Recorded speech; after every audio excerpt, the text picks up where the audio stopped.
Merci Jonathan, merci pour cette présentation. Salut Christian, ça va bien? Oui, ça va bien, merci toi-même. Toi, juste pour être sûr que tu m'entends bien.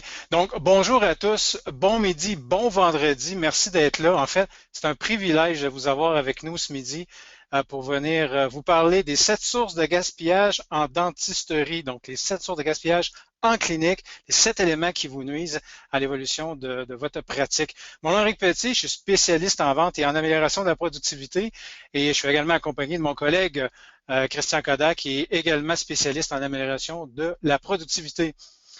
Introduction, Bonjour. Christian. Salut Christian, oui, effectivement. Juste pour un titre d'introduction, pour présenter qui est Christian, ben, Christian œuvre dans le milieu de la santé principalement depuis l'ordre de 8 ans. Il a aidé de nombreuses institutions, tant que publiques, parapubliques et privées, à sauver des milliers, voire des millions de dollars en les aidant à améliorer leur efficacité opérationnelle.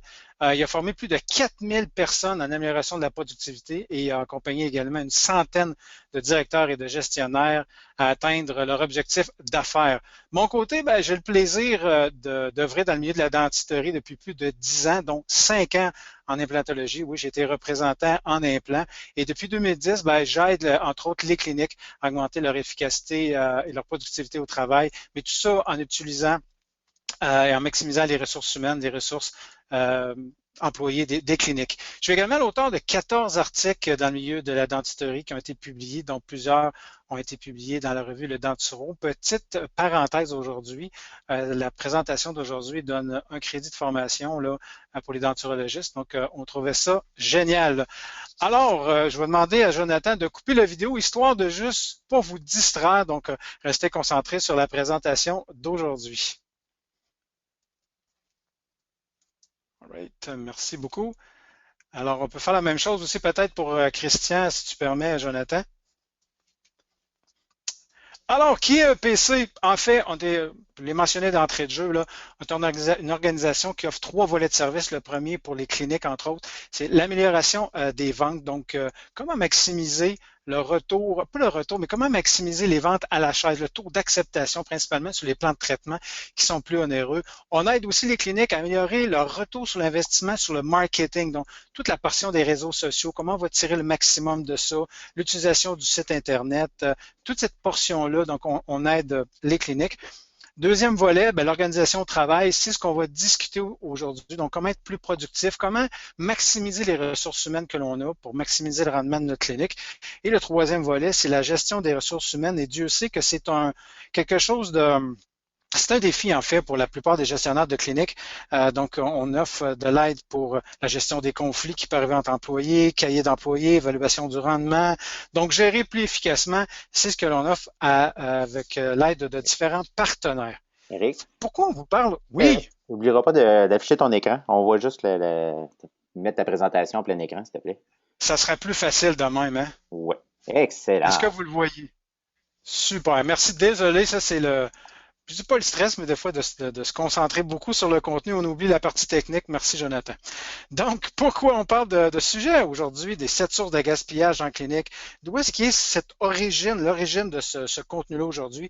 Ben, tout ça part d'une expérience que l'on a vécue en 2011 et je veux vous la partager. En fait, on a été appelé sur un mandat pour une clinique à venir les aider à augmenter leurs ventes, tout simplement améliorer les ventes, le nombre de patients acheminés vers la clinique. Et l'objectif avait donc pour but d'améliorer les ventes, mais on s'est rendu compte au fur et à mesure qu'il y avait plusieurs obstacles, dont le délai de rendez-vous pour les patients. Donc, certains cas, on voyait des 6 mois de rendez-vous, de délai d'attente pour un rendez-vous, pour un simple rendez-vous. Et naturellement, vous allez comprendre que ça nuisait à la capacité de facturer. Donc, on s'est concentré à trouver les moyens de réduire justement le temps nécessaire pour rencontrer les patients et tout ça en focusant beaucoup sur l'élimination des différentes sources de gaspillage et au bout de la ligne, ben, ce que ça a permis cette clinique-là, c'est de réduire de 50% les délais de consultation. Monétairement, ce que ça a permis, c'est qu'ils sont aujourd'hui capables de facturer 250 000 de plus annuellement.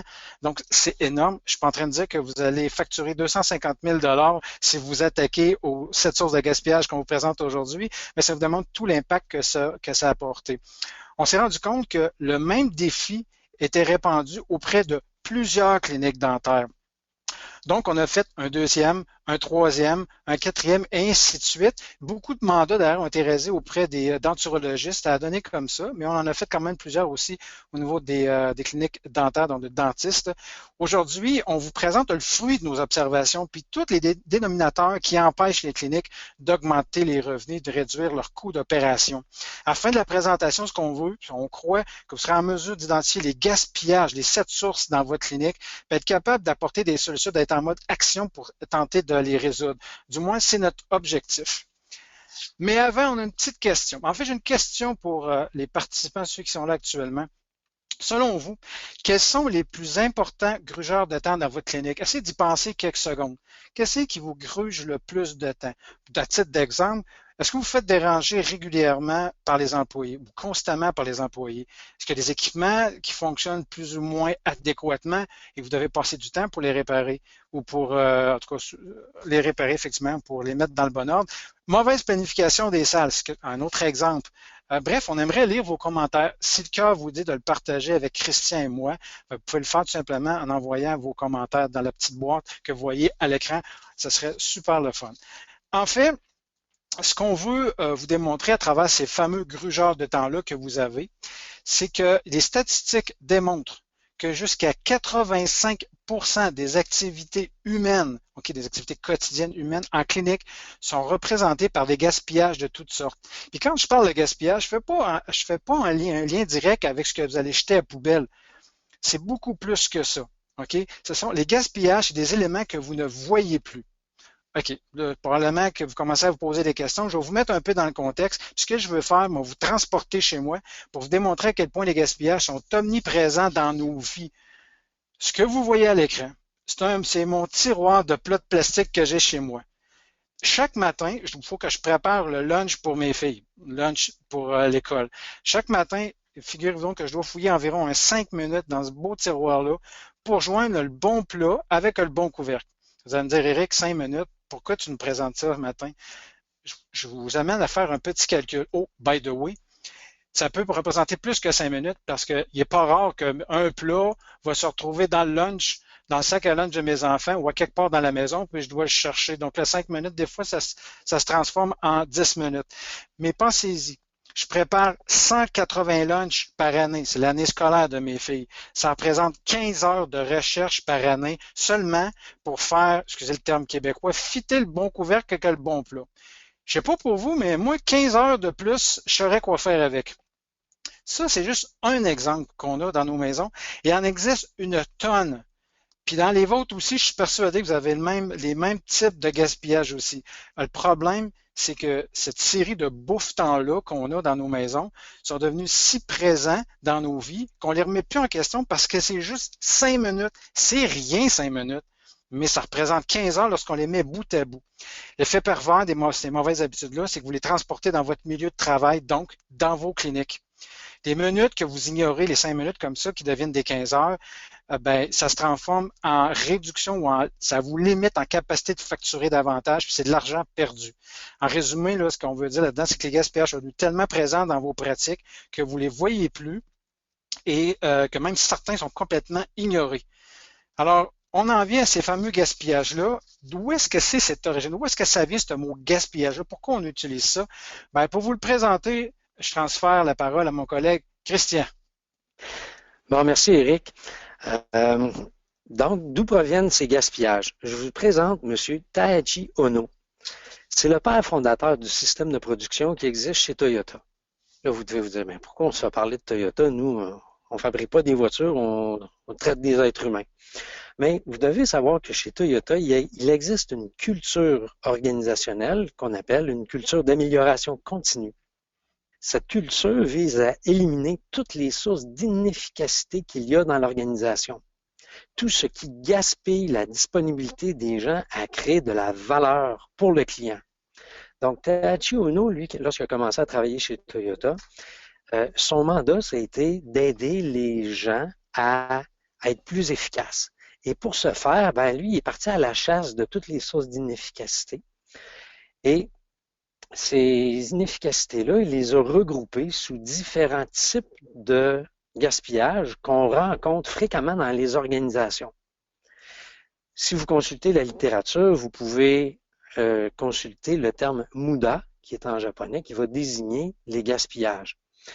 Là, vous vous dites probablement, ouais, mais là, attends un peu, nous autres, on traite des êtres humains, puis on se fait parler de chez Toyota. Donc, aujourd'hui, ce qu'on veut faire, c'est vous démontrer comment ces sept types de gaspillage-là que Taichi Ohno a identifié, comment ça se représente dans votre organisation, parce que toutes les organisations sont remplies de gaspillage. Les gaspillages, c'est des activités qui ajoutent aucune valeur au service que vous offrez, mais qui doivent être réalisées à cause de l'organisation actuelle de votre environnement de travail, par exemple.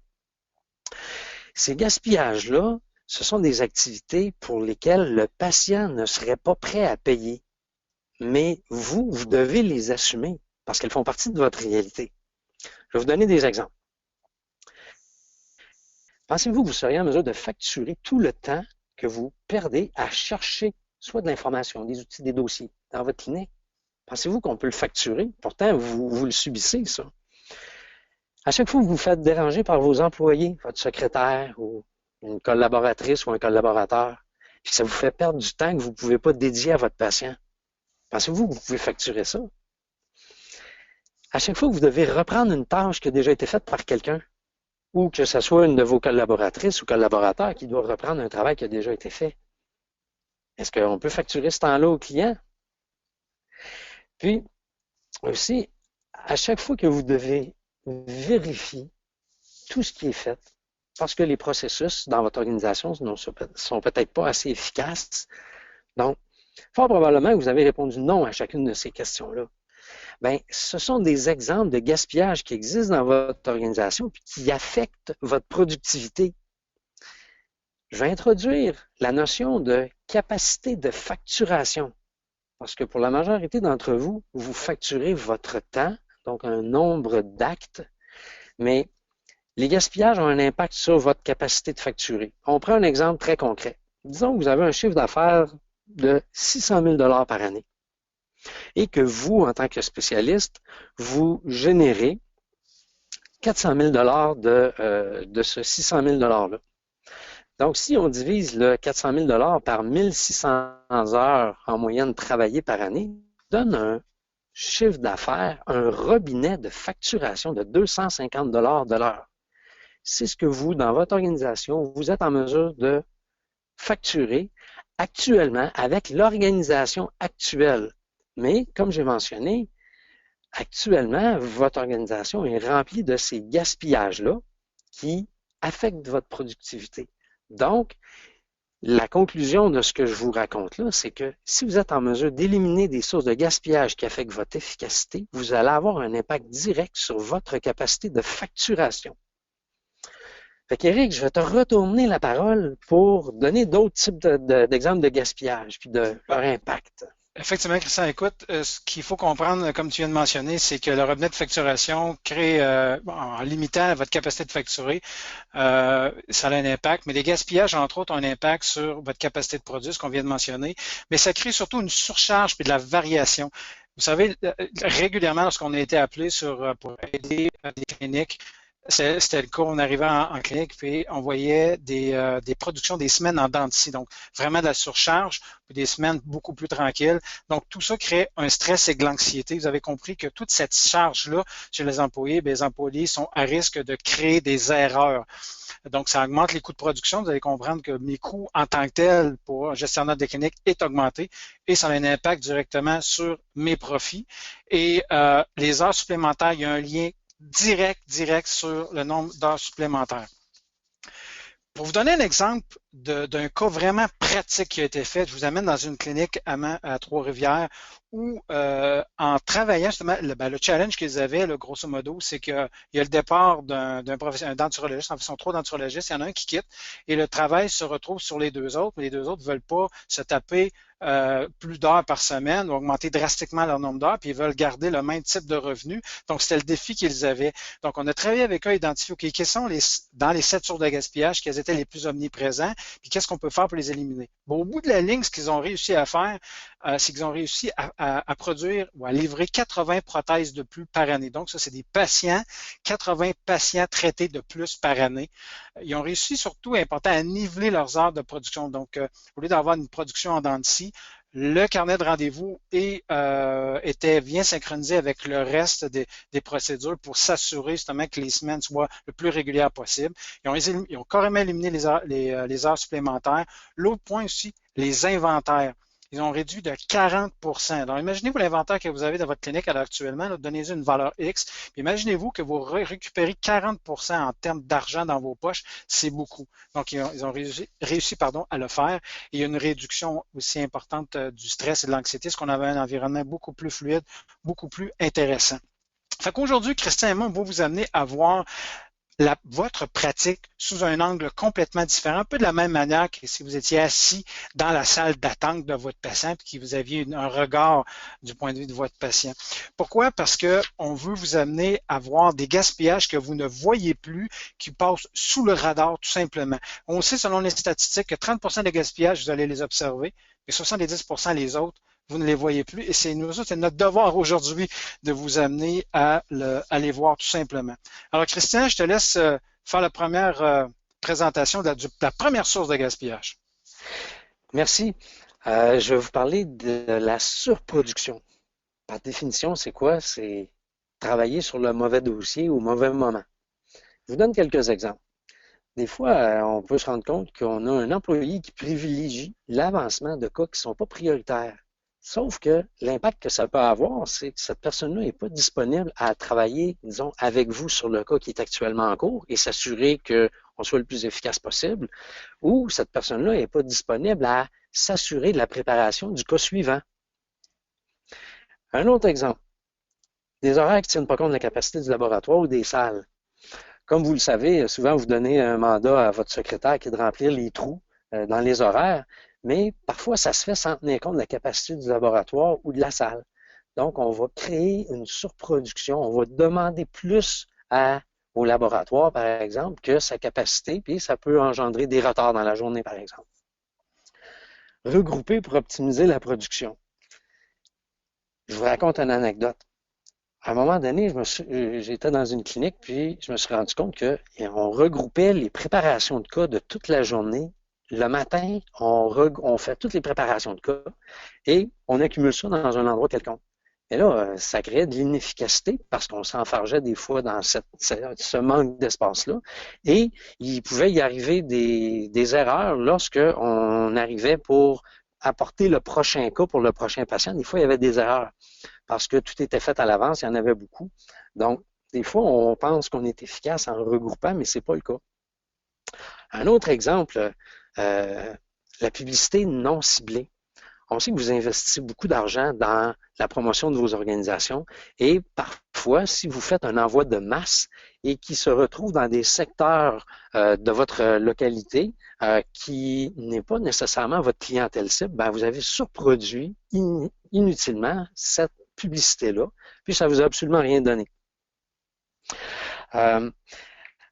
Je vous donne un autre exemple. Un jour, je rencontre un client qui me dit « Christian, il faut que j'agrandisse. » « Ah oui, hein, ça veut dire que vous êtes en croissance. »« Ah oui, ça va bien, il faut agrandir notre salle d'attente. » Je dis « Mais pourquoi vous voulez agrandir votre salle d'attente? » « Ben, nous autres, on fait venir nos clients beaucoup d'avance pour être sûr qu'ils soient là, mais le fait de faire venir tous ces clients d'avance-là crée une surproduction de clients inutiles qui viennent attendre, qui vont déranger la secrétaire ou qui sollicitent diverses ressources. Et ça crée cette inefficacité-là. Donc, souvent, la surproduction, elle est causée par une mauvaise planification ou une mauvaise utilisation de la capacité qu'on a. Et comme Éric l'a mentionné, ça arrive qu'on ne le voit plus, qu'on est dans un mode de surproduction et que nous ne sommes pas conscients de l'impact que ça peut avoir sur notre organisation. Mais, en résumé, c'est le premier type de gaspillage qu'on peut voir dans les organisations, c'est celui-ci. Oui, effectivement. Puis à titre d'exemple, Christian, ce qu'on a fait dans un des mandats d'ailleurs, on avait observé la surproduction, c'est que la clinique s'est mis en place un tableau, comme vous le voyez à l'écran à l'heure actuelle, où à chaque matin, toute l'équipe se réunissait pour savoir sur quel cas prioritaire on devait travailler. Donc, vous voyez le nom des patients qui étaient situés complètement au fond à gauche et toutes les étapes qui sont complètement au haut. Et ça arrimait tout l'équipe au complet. Donc, c'est là qu'on parle de travailler, d'éviter de travailler, de faire de la surproduction, de travailler sur le mauvais cas au mauvais moment. On s'assurait de travailler sur le cas prioritaire qui allait sortir. C'est la même chose aussi pour une clinique dentaire traditionnelle. On trouvait, en fait, cette clinique-là trouvait que c'était une façon très efficace d'arrimer tout le monde de façon productive. Alors, Christian, je te laisse parler de la deuxième source de gaspillage. Oui, ben les attentes. J'ai pas besoin d'expliquer ça de long en large, mais par exemple, à chaque fois, lorsque deux variables sont pas bien synchronisées dans votre organisation ou deux tâches ne sont pas bien synchronisées, ça crée des sources de gaspillage. Parfois, c'est causé parce que il y a un employé qui manque de formation ou qui n'a pas toutes les compétences nécessaires, mais cette personne-là, si elle était mieux orientée, pourrait peut-être venir donner un coup de main là où on travaille au robinet de facturation, par exemple. Il y a des fois, il y a des temps de traitement qui varient beaucoup d'une fois à l'autre.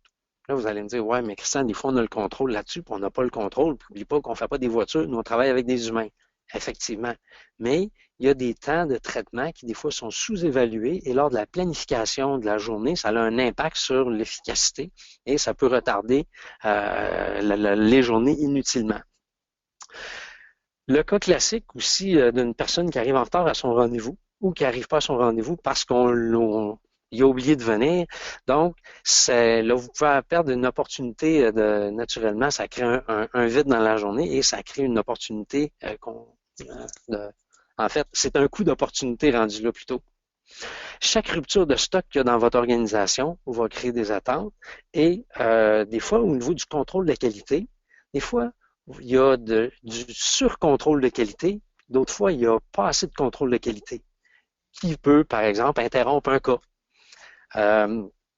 Mais tout ça, ce que ça démontre, c'est qu'il y a une mauvaise synchronisation des activités et entendez bien ici que dans la culture dont nous vous parlons, puis l'identification des gaspillages, l'idée, ce n'est pas de blâmer les gens, mais de plutôt analyser les processus. Donc, les processus qui sont mal synchronisés vont faire en sorte qu'il va y avoir de l'inefficacité dans votre organisation. Je peux ajouter des exemples, Christian, si tu me permets. Là, dans le temps de traitement, entre autres, ce que on a observé, c'est des employés qui restent devant une machine. Donc, ils attendent que le cycle se termine et qui ne font pas autre chose. Donc, ça crée, puis comme c'est les activités, votre capacité passe par l'activité humaine principalement, ben, ça crée dans le cadre de vos cliniques, ça crée une problématique. Et la rupture de stock, je me souviens, entre autres, ça m'a fait sourire pendant les 6 ans que j'étais en implantologie. J'ai au moins je recevais 2 à 3 appels par semaine d'une clinique qui avait oublié de commander ses bonnes pièces. Donc, ça aussi, ça crée du stock. Puis même régulièrement, je devais faire shipper des pièces par autobus. Donc, tout ça créait aussi des attentes ou des rendez-vous qui étaient reportés tout simplement. Donc, petite anecdote là-dessus. D'ailleurs, ça me permet de parler des certaines solutions qui ont été implantées dans les différents mandats qu'on a faits. Il y a probablement des bonnes pratiques d'affaires que vous avez déjà, entre autres, des meetings, des rencontres avant le début de chaque journée. Des rencontres aussi courtes que 10 minutes où tout le monde doit participer. Tous les employés. Pourquoi? Parce que chaque employé peut apporter un élément important sur la journée d'hier, donc des correctifs qui ont à faire pour la journée d'aujourd'hui et les priorités sur lesquelles on doit travailler aujourd'hui. Quel élément qu'on doit savoir pour traiter ou travailler toute nos journées de façon efficace. Donc, c'est des méthodes très simples, mais le challenge, c'est de le faire à chaque jour et sur une base continue et puis pas trouver d'excuses pour passer à côté. Donc, ça a été le challenge de ces gens-là dans leur solution. Et ce qui m'amène d'ailleurs à vous parler de la troisième source de gaspillage que j'appelle le déplacement. Qu'est-ce que le déplacement? En fait, dans ce type de gaspillage-là, c'est une mauvaise synchronicité ou un mauvais synchronisme entre deux tâches. Je vous donne un exemple ici de la photo, parce que c'est une photo que j'ai prise. Un poste de travail qui est éloigné, isolé ou mal aménagé. Dans ce cas-là, je voyais une petite flèche qui pointe une petite machine, là. En fait, la dame devait utiliser cette machine-là sur une base régulière, je vous dirais 4 à 5 fois par jour. Et initialement, la machine n'était pas là, elle était complètement à l'opposé, donc elle devait se déplacer sur une base régulière pour aller utiliser. C'est-à-dire, Rick Collins, c'est assez simple, mais avant, l'étagère que vous voyez était complètement fermée par un paquet de tiroirs, donc il devait y avoir un réaménagement pour être capable de maximiser l'utilisation de cette pièce-là. Donc, des locaux mal aménagés, on a vu ça souvent aussi sur 2 étages. Donc, c'était le festival, on se promène des marches. C'est sûr que les professionnels, les employés sont en forme, mais sauf que ça génère énormément de temps à passer dans les escaliers. Donc, comment qu'on peut mieux aménager? Ça, c'était une source de gaspillage important. Lorsque je parle de sous-traitance à l'externe, je pense entre autres lorsque vous utilisez les services d'un laboratoire externe. Donc, je voyais des professionnels partir avec le cas des mains pour aller faire pour aller le porter le cas. Vous allez me dire, Eric, il y a un service de transport. Oui, mais souvent, on dit, ben, on va sauver un 25, un 15 pièces ou peu importe de transport. Je vais le déplacer par moi-même. Erreur. Christian vous a mentionné tout à l'heure votre robinet de facturation. Ça coûte pas mal plus cher à l'impact sur votre robinet de facturation que d'utiliser un service de courrier. Une façon simple de pouvoir évaluer, voir entre autres les déplacements. Ce que vous voyez à l'écran à gauche, ce qu'on appelle un diagramme de spaghetti. On fait sur une feuille de papier, on reproduit un peu nos postes où on travaille, puis on peut observer les employés, le nombre de déplacements qu'ils vont faire. Et c'est fou, quand je vous parlais des escaliers sur 2 niveaux, ben, c'est le genre d'observation qu'on va faire et tout ça se traduit en minutes et en heures, comme vous avez compris. À droite, ce que vous voyez, ben, c'est de regrouper sous forme de cellules de travail. Donc, on rapproche les postes le plus possible. Donc, quand on a, exemple, un procédé, on a à suivre des étapes, et en travaillant en cellule, on les rapproche le plus possible pour éviter, encore là, le nombre de déplacements. C'est aussi simple que ça. Donc, c'est ce qui parle, dans ce qui conclut le gaspillage déplacement. Le quatrième, lui, je l'adore et je l'adore. Dans un certain sens, c'est que je le vois à profusion lorsque je rentre dans les cliniques. C'est ce fameux les tâches inutiles. Je pense que ça se dit pas mal aussi comme l'attente. C'est des gestes complètement inutiles. Je vous donne des exemples à droite. Est-ce que vous voyez les 2 professionnels qui travaillent? En fait, puis j'étais là, live, comme on dit. C'est un denturologiste qui travaille une prothèse. Il y a une dent. La dent tombe. Il y a une des dents qui tombe dans un tiroir bourré de cire. Il prend 10 minutes à trouver la fameuse dent. C'est une très petite dent à l'intérieur de ce tiroir-là. Et ce qui est ironique, c'est que c'est arrivé 2 fois. Donc, imaginez-vous le temps perdu, 20 minutes pour essayer de retrouver des dents. Autre petit exemple aussi que vous voyez dans l'image, au-dessus, un catalogue. Imaginez-vous que vous demandez à votre employé, va dans le catalogue de telle entreprise, va chercher telle pièce pour la commander ou peu importe, va me chercher le catalogue 2015. Combien de temps vous pensez que votre employé va chercher l'information? Et ça, c'est vraiment des cas, là, ce que je vous montre à l'écran, c'est vraiment des photos que j'ai prises. Et les fameux post-it que vous voyez à droite, ça, c'est le festival. Le festival des post-it est un festival souvent à cauchemar. Pourquoi? L'information n'est souvent pas complète. On doit décrypter l'information sur le post-it. Encore une fois, c'est créer des tâches inutiles. Donc, chercher des outils, chercher des dossiers, c'est des tâches inutiles. Ajouter plus de qualité que le client demande. J'ai vu des cas où le client était satisfait, mais le professionnel, lui, le patient avait accepté, était vraiment d'accord avec ce qu'il avait reçu comme traitement, mais pour différentes raisons, le professionnel a décidé de recommencer. Imaginez-vous que l'impact que ça a sur la clinique, c'est énorme. Chercher l'information dans un catalogue, comme je mentionnais, et certains équipements difficiles à utiliser, incluant l'informatique, rien de pire. On est dans un monde de plus en plus numérique. Quand ça se met à mal aller l'informatique, c'est une source hyper importante de tâches inutiles. Donc, c'est de cette façon-là qu'on peut les identifier. Autre élément de tâches inutiles, je vous amène, regardez les images à l'écran. Encore là, ce sont des vraies photos. C'est des environnements qui sont pêle-mêle et ça a un impact direct sur la gestion efficace de la clinique et la capacité des employés à repérer les instruments qu'ils ont besoin. D'ailleurs, je vais vous faire un petit test parce que là, ça fait quelques minutes qu'on parle. Il faut au moins que je vous fasse bouger de votre chaise ou de l'environnement que vous êtes à l'heure actuelle. Ce que je vais vous présenter, c'est qu'on va reproduire un environnement pêle-mêle. Donc, vous allez voir dans ma prochaine diapositive des chiffres qui sont répartis de 1 à 90. Ce que je vais vous demander, c'est aussi simple que de compter en ordre croissant de 1 jusqu'au maximum. Vous êtes capable jusqu'à 90, allez-y. Donc, à l'intérieur d'une minute. Donc, je résume, vous comptez en ordre croissant. Les chiffres que je vous présentais sont tous pêle-mêle et je vous demande de repérer 1, 2, 3, 4, 5 et sautez-en pour un. C'est le but de l'exercice. Alors, vous êtes prêts? Je vous laisse 1 minute.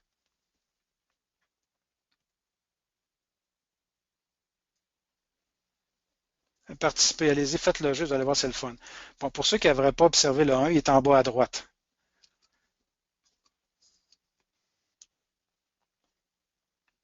On a déjà un petit 15 secondes de fait.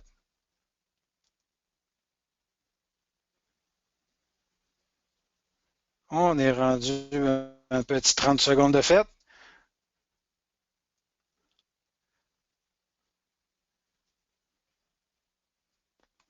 On achève, on achève, on achève. Vous êtes rendu à combien? Ceux qui sont rapides sont probablement rendus autour de 32, peut-être 59. All right. Donc, on arrête. Donc, je vous demande de comptabiliser à peu près le nombre de chiffres que vous avez calculés, que vous avez repérés, en fait. Et là, ce que je vais faire, c'est que je vous représente encore la même feuille.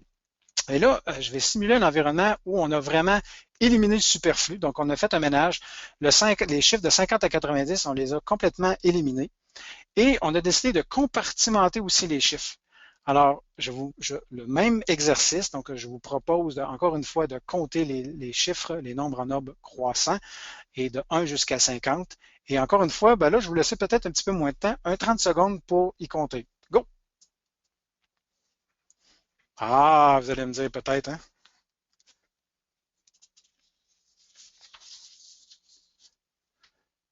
Donc, vous aurez compris que probablement la plupart d'entre vous a fait une lecture très rapide de 1 à 49, bref, pas 50, mais de façon très rapide.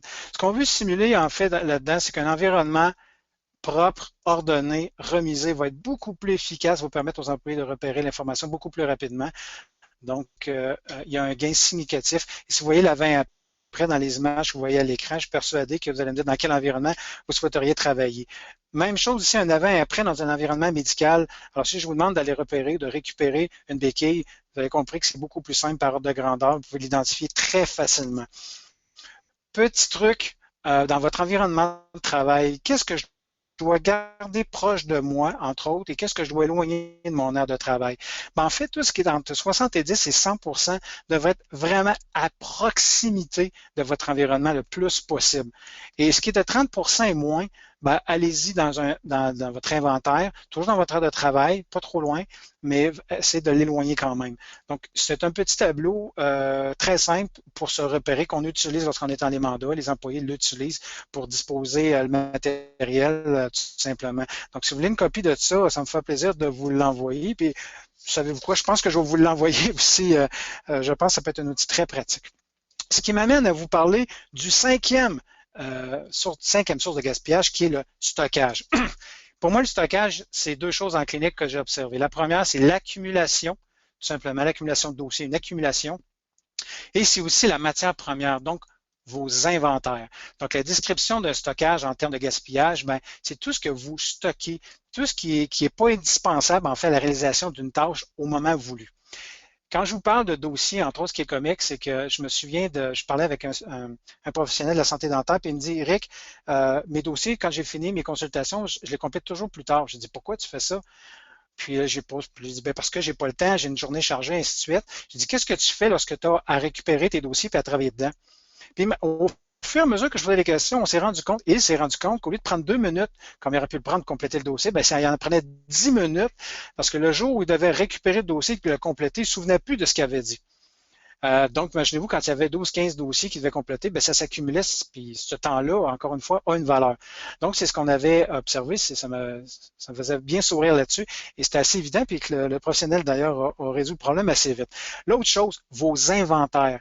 Vous n'avez pas d'idée comment d'argent vous pouvez récupérer là-dedans. En fait, ce que je peux vous dire, puis c'est pas Eric Pelletier qui dit ça, ni Christian, c'est que ça vous coûte en coût de maintien, en frais de gestion d'inventaire, entre 15 et 45%. Je me souviens d'une clinique qui gérait pour 150 000 d'implants. C'est énorme parce que les pièces unitaires sont assez dispendieuses. Donc, pour 150 000, après avoir travaillé avec eux pour optimiser leur inventaire, on a réduit ça à 85 000. Et savez-vous quoi? Ils en ont jamais manqué. Donc, c'est énormément d'argent qui peut être récupéré juste en faisant une meilleure gestion de l'inventaire. Vous avez compris, manque de matières premières aussi qui est fourniture et matériaux. Je vais passer rapidement là-dessus. comment on peut arriver à faire une meilleure gestion de nos stocks? On parlait de l'inventaire tantôt. Voici des petits trucs qui ont été implantés. C'est un système que nous, on appelle Kanban. C'est aussi simple qu'une petite carte de plastique plastifié sur laquelle on retrouve toutes les informations des pièces ou des produits que l'on commande sur une base régulière. Dans l'exemple que vous voyez à l'heure actuelle à l'écran à droite, ce sont des bouteilles. Sur la petite carte, on retrouve toute l'information, nom du fournisseur, ainsi de suite, et la quantité minimum à garder en stock. Donc, aussitôt qu'on atteint la quantité minimum, la carte est détachée, c'est un système de velcro, et placée dans un système de commande. Et sur la carte, ça dit commandez-en 4, exemple, ou 5, peu importe. On reçoit les unités, on le replace à l'endroit prévu et on repositionne la carte. C'est aussi simple que ça et ça permet un réapprovisionnement sans jamais se casser la tête. Je laisse la parole maintenant à la 6e source de gaspillage, mouvement inutile, à Christian. Les mouvements de main-d'œuvre ou de machines qui ne contribuent pas à ajouter de la valeur. Ça, là, on observe ça beaucoup et fréquemment. Donc, pensez par exemple à des équipements qui sont mal positionnés. Pendant vos interventions, des fois, vous devez vous étirer ou mettre un terme à la procédure. On se lève, on déplace, on rapproche, on se rassoit, on poursuit. On voit à l'occasion des gens qui quittent la procédure pour se déplacer pour aller chercher un instrument dans une autre salle ou dans une autre pièce ou un peu plus loin dans la salle. Donc, ces mouvements-là n'ajoutent aucune valeur à l'acte qui est en train de se produire et peut ralentir le cas, encore une fois. Ensuite, l'exemple que je vous donne, à chaque fois qu'on déplace des outils, comme je mentionnais, peut-être d'un poste de travail à l'autre ou d'une salle à l'autre, ça contribue à ajouter aucune valeur. Puis vous pourriez calculer pour le plaisir le temps que vous perdez à faire ça pendant une journée. Vous allez voir que des fois, le retour sur investissement peut être drôlement intéressant. L'aménagement des lieux peut naturellement engendrer énormément de mouvements inutiles, des endroits exigus, par exemple. Éric va nous présenter une image dans 1 minute qui redonne un exemple de ça, mais souvent, l'aménagement impacte beaucoup notre efficacité.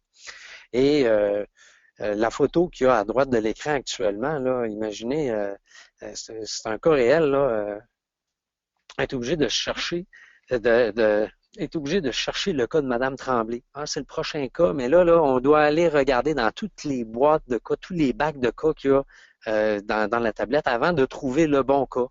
Donc, des fois, juste le système de rangement, l'organisation du travail va nous aider à être beaucoup plus efficace en réduisant le nombre de mouvements inutiles. Un exemple aussi, Christian, je peux me permettre, là, je la trouve intéressante. Dans ce que j'ai observé aussi, là, dans les cliniques dentistes et chirurgiens, les chaises aussi. Souvent, l'ergonomie des chaises, une vieille chaise ou peu importe. Et je voyais souvent un spécialiste ou un dentiste ou l'assistante même ou l'hygiéniste devoir arrêter, se repositionner plusieurs fois durant un traitement parce que en fait, c'est des mouvements inutiles qui contribuaient par un mauvais aménagement, soit de la chaise ou du lieu de travail, et ainsi de suite.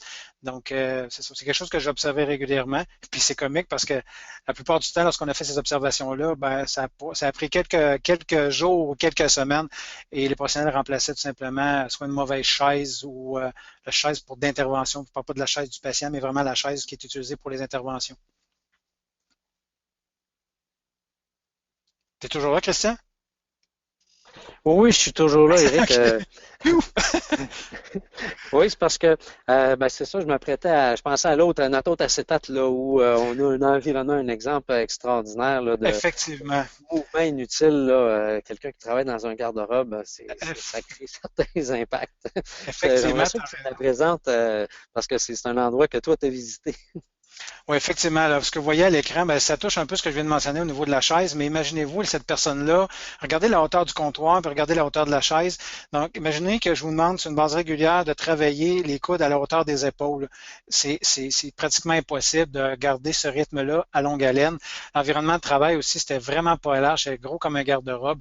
Alors, ça aussi, ça avait un impact directement. Ça crée beaucoup de mouvements inutiles de la part de l'employé. Donc, c'est un exemple très concret de mouvement mouvement inutile, d'aménagement inutile. Donc, ce que vous pouvez faire, ce qu'on a vu en clinique aussi, encore une fois, des bacs, en fait, tout un système de gestion de couleurs pour mieux identifier, pour éviter le mouvement inutile.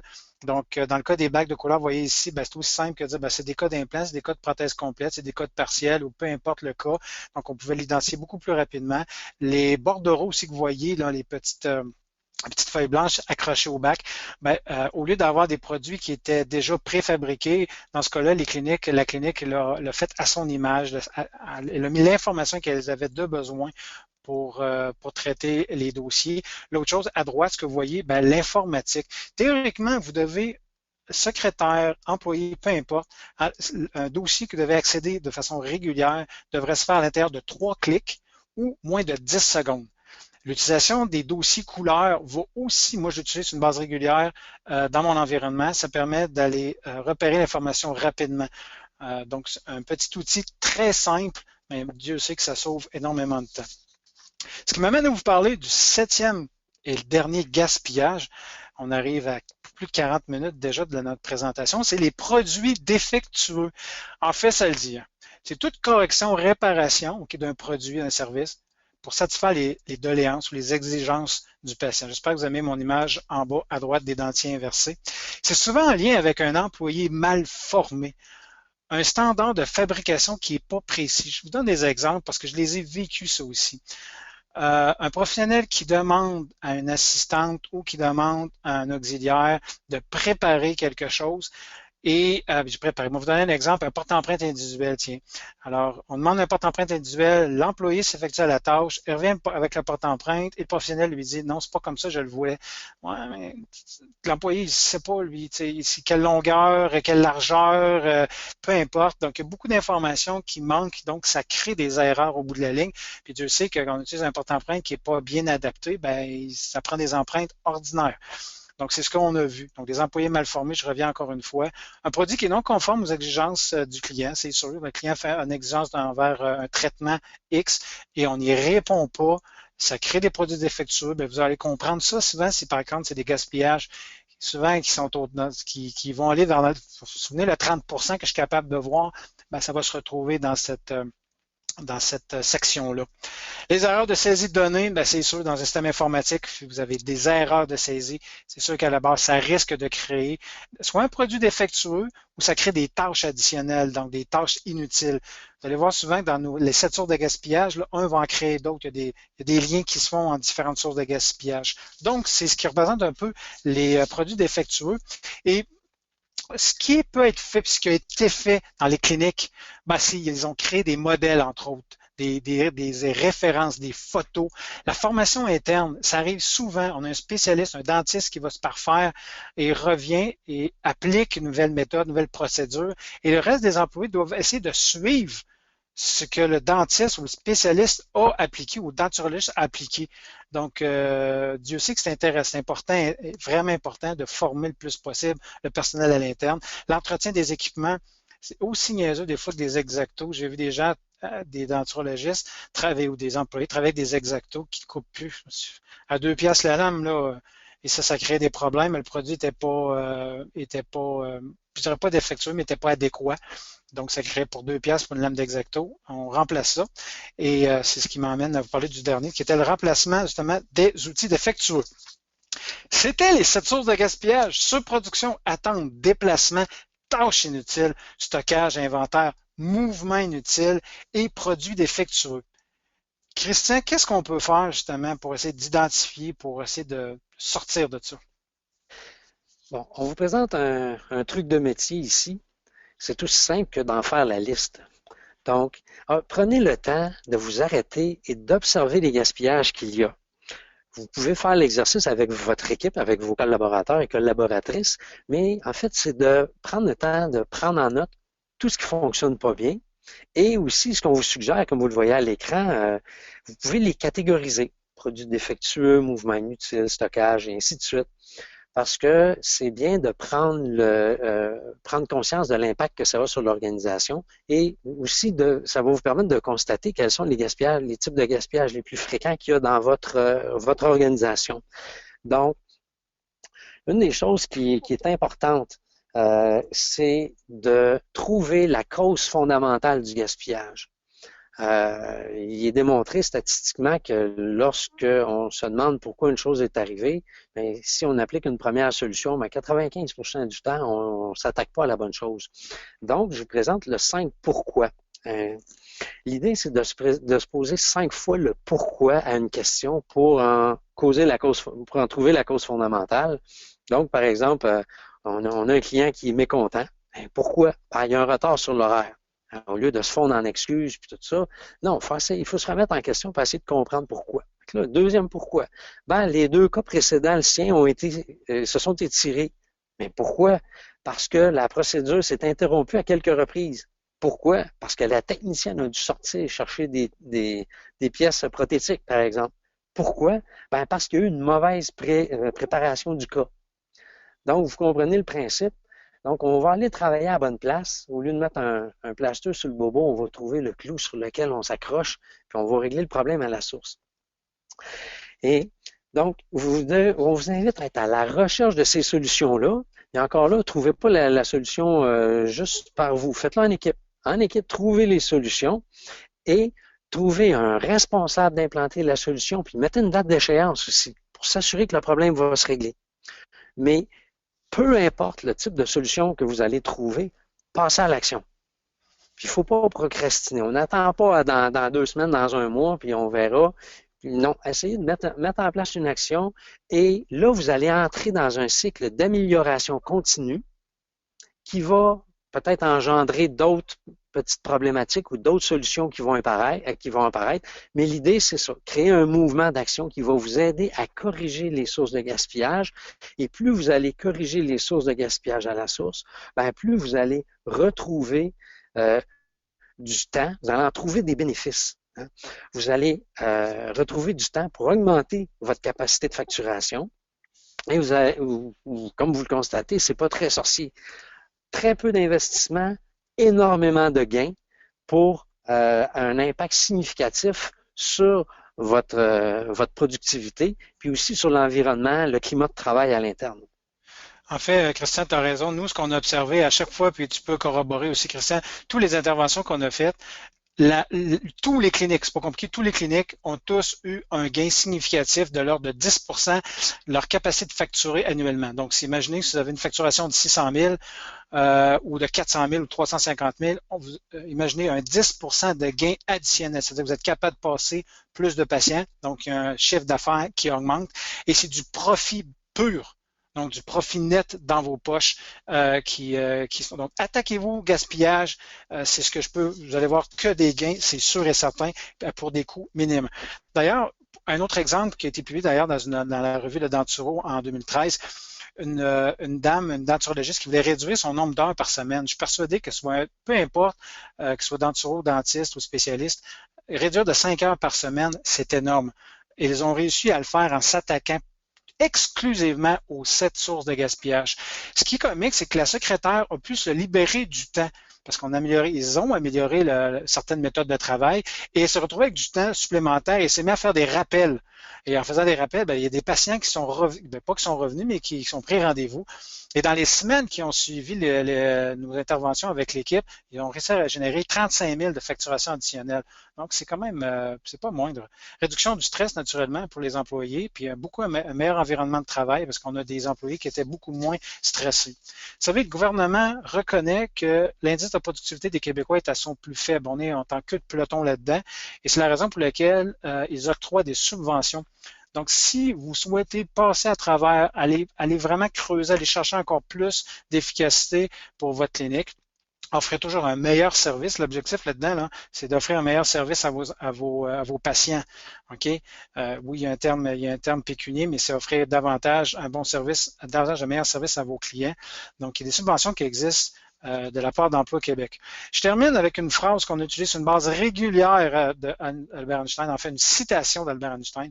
La folie, c'est se comporter de la même manière et s'attendre à des résultats différents. En fait, regardez cette sorte de gaspillage-là, c'est de faire des choses différentes, de regarder sa clinique de façon différente et vous risquez d'avoir des résultats différents.